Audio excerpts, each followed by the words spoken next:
As you mentioned, Canada made the decision to close the Canadian embassy in 2012. Today, Canada has designated the IRGC as a terrorist organization.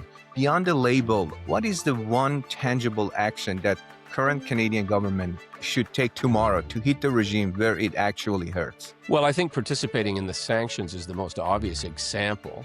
But actually, there's more. There are more sanctions, obviously, that could be brought to bear. The enforcement of sanctions, the seizure of assets, the expulsion of regime officials, some of whom came to Canada with falsified documents, who committed fraud. Their removal, I think, would send a strong signal that the Iranian diaspora would not be intimidated or harassed in our country.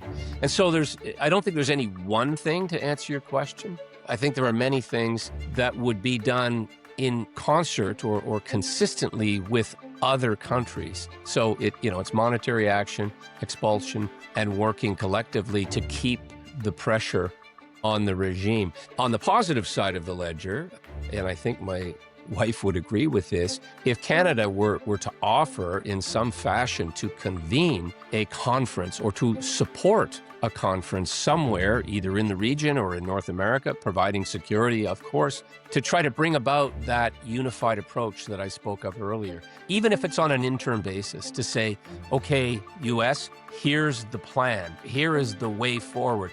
Here is a comprehensive approach that we are prepared to take as the Iranian diaspora, as a group of opposition, to replace and stand up a provisional government inside the country.